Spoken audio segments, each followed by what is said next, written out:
Bonjour à tous. Avant de commencer, on aimerait d'abord remercier tous ceux qui nous suivent, en tout cas qui donnent de l'importance à nos petites vidéos. Alors une précision, c'est que ce n'est pas parce que je fais une vidéo qui veut montrer que je connais ou qui veut montrer que je suis qui que ce soit, comme vous pouvez l'imaginer, mais c'est juste que j'essaie de partager mes minuscules connaissances. Pourquoi pas même mon ignorance, s'il y a de bonnes choses à faire, c'est de partager. Peut-être que toi tu peux penser connaître, mais pourtant il y a des gens qui savent plus que toi, qui en commentant ou en interagissant avec toi, cela te permet d'apprendre encore plus. Donc ça c'est un moyen pour moi d'apprendre. Et j'aime apprendre. C'est pourquoi vos commentaires sont les bienvenus. Vos interactions vraiment sont les bienvenues. Cela nous permettra vraiment d'apprendre. Alors, ce matin, j'aimerais encore nous partager sur quelque chose. Je crois que c'est une vidéo, ce sera une série de vidéos par rapport à cette thématique. Parce que c'est une thématique qui pourra prendre beaucoup de temps. Si je dois me mettre à tout expliquer ici, la vidéo sera très longue et on ne saura pas bien la partager. Alors j'aimerais nous partager sur les pensées limitantes sur l'argent. Ou en quelque sorte les pensées limitantes sur la réussite. D'abord pour vous dire, pour commencer, j'aimerais nous dire que l'homme est le résultat de ses pensées. Donc il est le résultat de ce qui vient en lui, de la conception qu'il a de la vie, de la conception des choses. Donc c'est un peu ça l'homme. Et c'est la seule chose qui nous différencie. Donc notre manière de penser, notre manière de réfléchir, notre manière de faire, c'est la seule chose qui différencie les hommes. Alors, il y a des pensées limitantes sur la réussite. Et aujourd'hui, j'aimerais nous énumérer juste une pensée limitante sur la réussite. Et c'est quoi cette pensée? La pensée limitante sur la réussite dont j'aimerais nous partager ce matin, c'est il y a des gens qui disent que pour réussir, il faut naître d'une famille riche.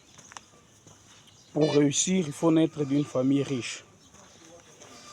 Quelle pensée limitante? Qui vous a dit que tous ceux qui ont réussi aujourd'hui sont nés d'une famille riche? Et qui t'a même dit, qui t'a même convaincu que la réussite dépend de l'endroit où tu nais? Ça, c'est vraiment une pensée limitante. Est-ce qu'aujourd'hui, tu peux changer cette pensée et te dire que... Parce qu'il y a des gens qui sont comme ça, qui sont coincés, cloués quelque part. Ils ne savent pas avancer parce qu'ils se disent que on est venu juste accompagner les autres, nos autres ici. Il y en a même qui maudissent leur père, qui disent « Pourquoi toi, si tu nous as mis au monde? Quand tes amis cherchent l'argent, toi tu es où ?» Il y en a même de ceux qui maudissent leur père, leurs parents, oubliant que l'endroit où tu nais ou la famille où tu nais ne détermine pas forcément ta condition de vie ou ne détermine pas forcément ton épanouissement. Je peux juste prendre l'exemple de Moïse dans la maison des pharaons. Moïse, c'est quelqu'un qui est né chez les pharaons, un hébreu, mais qui est né chez les pharaons d'Égypte, plutôt qui a grandi chez les pharaons d'Égypte. Vous voyez? Mais même s'il a grandi parmi les magiciens et autres, on a compris que tôt ou tard, la destinée l'a appelé.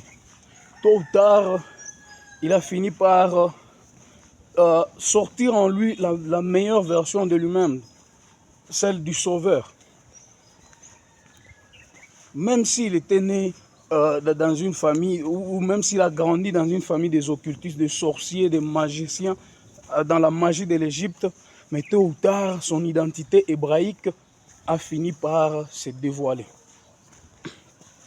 Il n'y a pas que lui, il y a Abraham aussi. qui est né d'un père marabout, un père idolâtre. Mais la destinée a fini par l'appeler.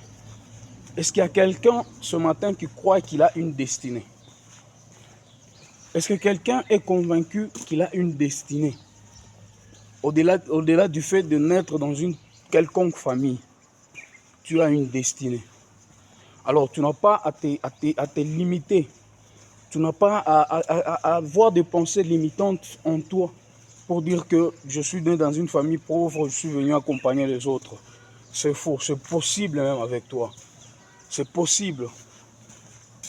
On ne choisit pas là où on est, ou on ne choisit pas où on est, mais on peut choisir où vivre et comment vivre.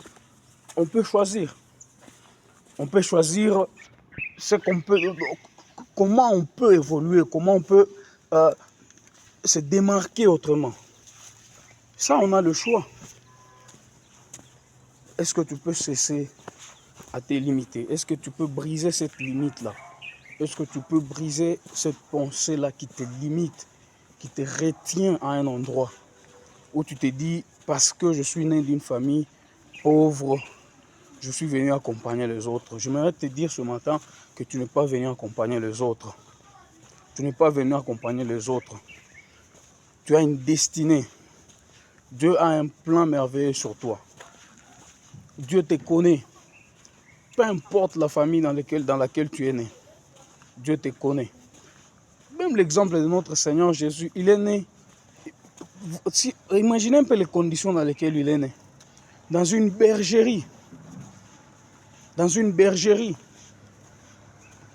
Peut-être que toi, tu es même né et tu es même né dans de bonnes conditions. Mais regardez, cet homme qui a impacté des générations, les conditions dans lesquelles il est né. Donc, tu n'as pas raison à te limiter. Tu n'as pas raison à te mettre de barrières. Tu n'as pas raison à te retenir à un endroit pour dire « Je suis venu accompagner les autres ». La vie est aussi pour toi. Tu as aussi droit à une belle vie. Tu as aussi droit à prospérer. Tu as aussi droit à t'épanouir. Tu as aussi droit à réussir. Peu importe ton issue, peu importe la famille dans laquelle tu es né, tu as aussi droit à t'épanouir. C'était juste cette petite chose que j'aimerais nous partager ce matin.